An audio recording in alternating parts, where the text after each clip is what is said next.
കോഴിക്കോട് ബിരിയാണി. ഈ ബിരിയാണി നമ്മളൊരു 3 സ്റ്റെപ്പായിട്ടാണ് ഉണ്ടാക്കുന്നത്. നമുക്ക് ഓരോ സ്റ്റെപ്പായിട്ട് നോക്കാം എങ്ങനെയാണ് ഉണ്ടാക്കാമെന്ന്. ആദ്യം തന്നെ നമുക്ക് ചിക്കനെ മാരിനേറ്റ് ചെയ്ത് വെക്കാൻ വേണ്ടിയിട്ട് എന്തൊക്കെ വേണ്ടതെന്ന് നോക്കാം. 1 കിലോ ചിക്കൻ, 12 കഷ്ണം വെളുത്തുള്ളി വലുത്, ഒരു വലിയ കഷ്ണം ഇഞ്ചി, 1/2 കപ്പ് തൈര്, ഉപ്പ് ആവശ്യത്തിന്. ഇതെല്ലാം കൂടി ചേർത്തിട്ട് നമുക്ക് നന്നായിട്ട് മിക്സ് ചെയ്തിട്ട് ഒരു അരമണിക്കൂർ നമുക്ക് മാരിനേറ്റ് ചെയ്ത് വെക്കാം.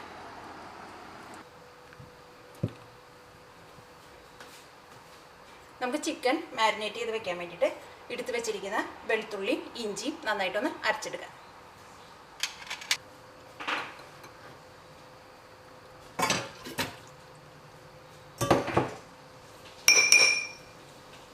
നമുക്ക് ഇതിലേക്ക് തൈര് ചേർക്കാം. നമ്മൾ അരച്ചെടുത്ത ഇഞ്ചിയും വെളുത്തുള്ളി പേസ്റ്റ് ചേർക്കാം.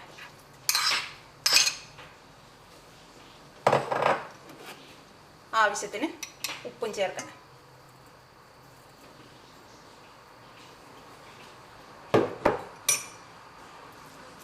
നമുക്ക് മാരിനേറ്റ് ചെയ്ത് വെക്കാം. ഇനി നമുക്ക് ചിക്കൻ കറിയാക്കാൻ വേണ്ട സാധനങ്ങൾ: 4 സബോള ചെറിയ കഷ്ണങ്ങളാക്കി അരിഞ്ഞെടുത്തത്, 1.5 ടേബിൾ സ്പൂൺ മല്ലിപ്പൊടി, 1 ടേബിൾ സ്പൂൺ മുളക് പൊടി, 1/2 ടേബിൾ സ്പൂൺ മഞ്ഞൾപ്പൊടി, പച്ചമുളക് ആവശ്യത്തിന് ചെറിയ കഷ്ണങ്ങളാക്കി അരിഞ്ഞത്. ഈ മസാലയിലേക്ക് വേണ്ട സാധനങ്ങൾ: 1.5 ടീസ്പൂൺ പെരുംജീരകം, 1 ടീസ്പൂൺ നല്ല ജീരകം, 1/2 ടീസ്പൂൺ പോപ്പി സീഡ്സ്, ഒരു 10 ഏലക്കായ, ചെറിയ കഷ്ണം ജാതിപത്രി, ഒരു വലിയ കഷ്ണം കറുകപ്പട്ട, ഒരു 7 കരയാമ്പൂ, മല്ലിയില, പുതിനയില, നെയ്യ്, ഉപ്പ് ആവശ്യത്തിന്. അരി വേവിച്ചെടുക്കാൻ വേണ്ടിയിട്ട് 1.5 കപ്പ് അരി, 1.5 കപ്പ് അരിക്ക് 2.25 കപ്പ് വെള്ളം, 3 സബോള ചെറിയ കഷ്ണങ്ങളാക്കി നല്ല കനം കുറച്ച് അരിഞ്ഞെടുത്തത്. മസാലയിലേക്ക് വേണ്ടത്: 1/2 ടീസ്പൂൺ പെരുംജീരകം, 1/2 ടീസ്പൂൺ നല്ല ജീരകം, ഒരു 7 ഏലക്ക,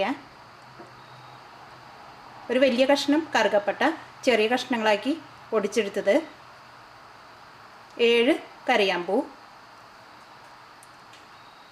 ബേ ലീവ്സ്, നെയ്യ് ആവശ്യത്തിന്, പിന്നെ ഉപ്പും. ഈ ചിക്കൻ കറി ആക്കാൻ വേണ്ടിയിട്ട് നമുക്ക് ആദ്യം തന്നെ നമുക്ക് എടുത്തു വെച്ചിരിക്കുന്ന മസാലേനെ ഒന്ന് പൊടിച്ചെടുക്കാം.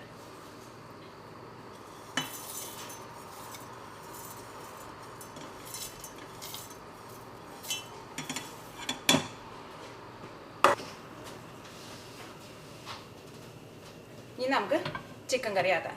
എന്തായാലും ഒരു ചട്ടി അടുപ്പത്ത് വെച്ചിട്ട് ചട്ടി നന്നായിട്ട് ചൂടാക്കാം. ചട്ടി നന്നായിട്ട് ചൂടായിട്ടുണ്ട്. ഇതിലേക്ക് നമുക്ക് നെയ്യ് ഒഴിക്കാം.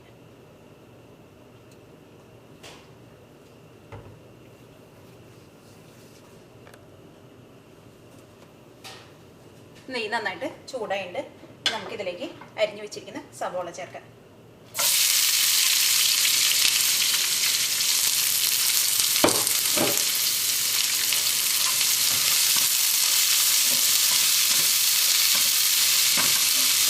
പച്ചമുളകും ചേർക്കാം.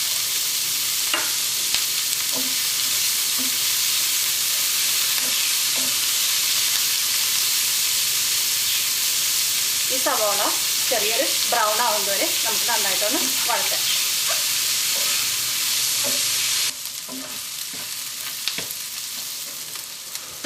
ഇതിലേക്ക് നമുക്ക് ഒരു നുള്ള് ഉപ്പിട്ട് കൊടുക്കാം.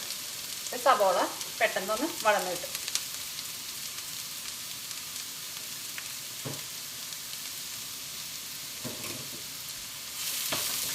സവോള നന്നായിട്ടൊന്ന് വഴന്നിട്ടുണ്ട്. ഇനി നമുക്കിതിലേക്ക് മഞ്ഞൾപ്പൊടി ചേർക്കാം. തീ നന്നായിട്ടൊന്ന് കുറച്ച് വയ്ക്കും.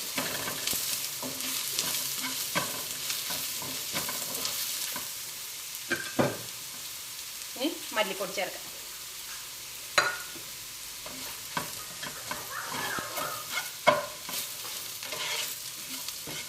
കഴിഞ്ഞാണ്.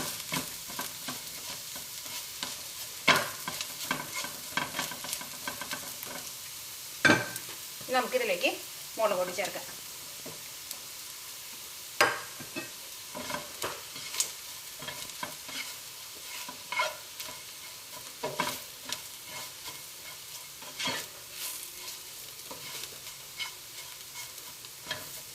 ചെറു തീയിലിട്ടിട്ട് മുളക് നന്നായിട്ടൊന്ന് മൊരിയണ വരെ നമുക്കൊന്ന് മിക്സ് ചെയ്ത് കൊടുക്കാം. ഇതിലേക്ക് പൊടിച്ച് വെച്ചിരിക്കുന്ന മസാലപ്പൊടി ചേർക്കാം.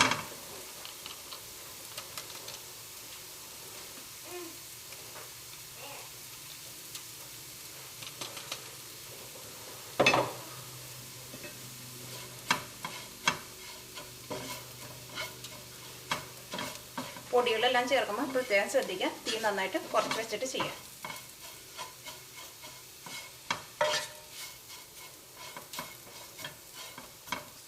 ഇതിലേക്ക് നമ്മൾ നേരത്തെ തന്നെ മാരിനേറ്റ് ചെയ്ത് വെച്ചിരിക്കുന്ന ചിക്കൻ ചേർക്കാം.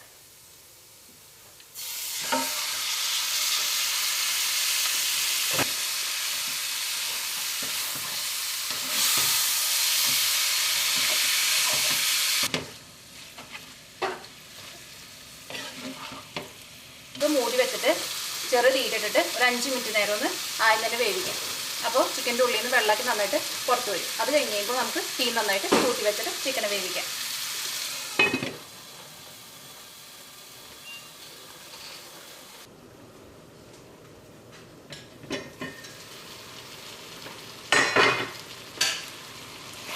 ചിക്കൻ്റെ ഉള്ളിൽ നിന്ന് നന്നായിട്ടൊന്ന് വെള്ളം ഇറങ്ങിയിട്ടുണ്ട്. ഇനി ഒന്ന് നന്നായിട്ടൊന്ന് മിക്സ് ചെയ്ത് കൊടുക്കാം. ഇനി നമുക്കിതിലേക്ക് മല്ലിയിലയും പുതിനയിലയും ചേർക്കാം.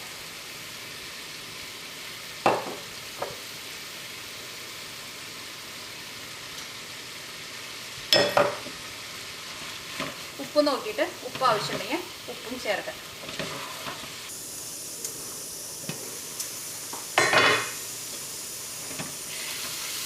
ഇടയ്ക്ക് നമുക്ക് കറിയിൽ ഒന്ന് ഇളക്കി കൊടുക്കാം.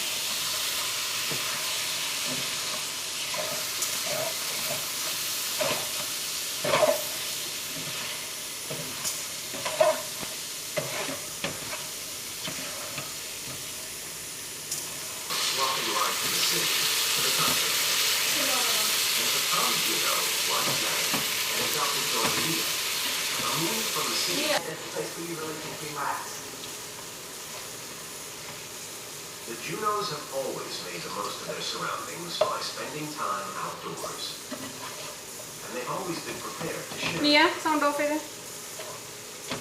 We live in the South.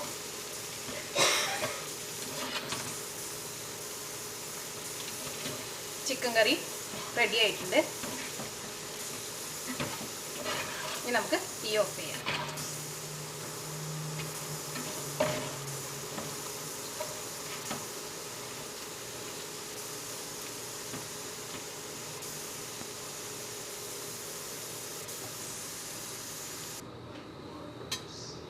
ഇനി എങ്ങനെ റൈസ് വേവിക്കുന്നത് എങ്ങനെയെന്ന് നോക്കാം.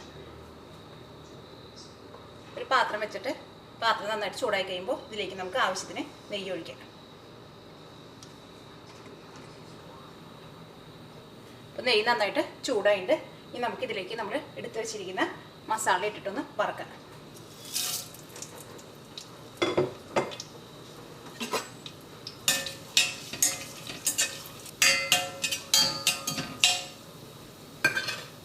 ഇതിലേക്ക് നമുക്ക് അരിഞ്ഞു വെച്ചിരിക്കുന്ന സവോള ചേർക്കാം.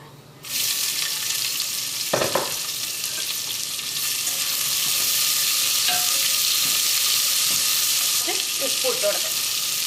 എന്നിട്ട് സവോള നല്ലൊരു ഗോൾഡൻ ബ്രൗൺ ആവുന്നത് വരെ നമുക്ക് ഇതിനെ നന്നായിട്ടൊന്ന് ഇളക്കാം. ഇപ്പോൾ സവോള നന്നായിട്ടൊന്ന് മുരിഞ്ഞിട്ടുണ്ട്. ഇനി നമുക്കിതിലേക്ക് അരി വേവിക്കാൻ വേണ്ടിയിട്ട് വെള്ളം ചേർക്കാം.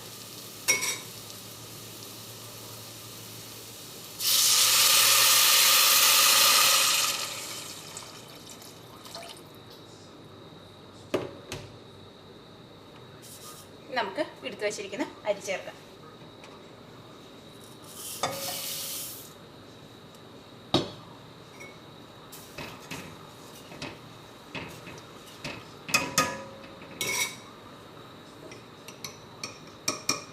ആവശ്യത്തിന് ഉപ്പും ചേർക്കാം.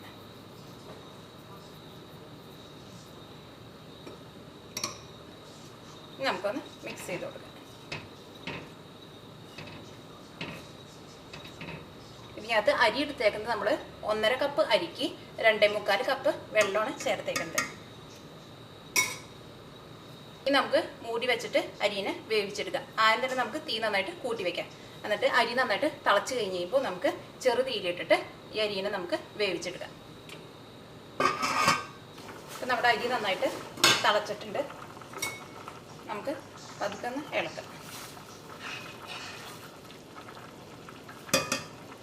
ഇനി നമുക്ക് തീ നന്നായിട്ട് കുറച്ച് വെച്ചിട്ട് നമുക്ക് അരിനെ വേവിച്ചെടുക്കാം. കോഴിക്കോട് ബിരിയാണിയുടെ പ്രത്യേകത എന്താണെന്ന് വെച്ചിട്ടുണ്ടെങ്കിൽ നമ്മൾ ഈ സബോളയൊക്കെ മൊരിയിച്ചിട്ട് ഇതിനകത്ത് ഇട്ടിട്ട് നമ്മൾ റൈസ് വേവിച്ചെടുക്കുക. അതാണ് ഈ ബിരിയാണിയുടെ പ്രത്യേകത. നമുക്ക് ഗാർണിഷ് ചെയ്യാൻ വേണ്ടിയിട്ട് മല്ലിയിലയും മുട്ടയെടുക്കുക. ഇനി നമുക്ക് ഗാർണിഷ് ചെയ്യാൻ വേണ്ടിയിട്ട് മല്ലിയിലയും പുഴുങ്ങിയ മുട്ടയെടുക്കുക. നമുക്ക് തീ നന്നായിട്ട് കുറച്ച് വെച്ചിട്ട് അരി വേവിച്ചെടുക്കുക.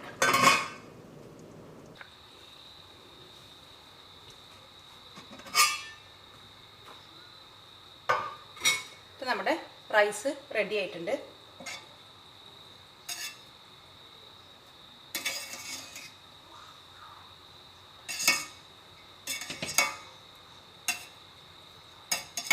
നമുക്ക് പതുക്കെ ഒന്ന് മിക്സ് ചെയ്ത് കൊടുക്കാം.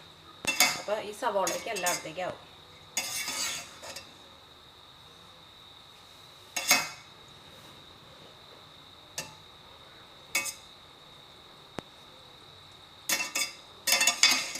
നല്ല മണം വരുന്നുണ്ട്. നമ്മൾ ഈ നെയ്യിലിട്ടിട്ട് ഈ ചോറ് വേവിച്ചപ്പോൾ നല്ല മണമുണ്ട്. നമുക്ക് തീ ഓഫ് ചെയ്യാം. നമുക്ക് എങ്ങനെ ബിരിയാണി എങ്ങനെ സെറ്റ് ചെയ്യണമെന്ന് നോക്കാം.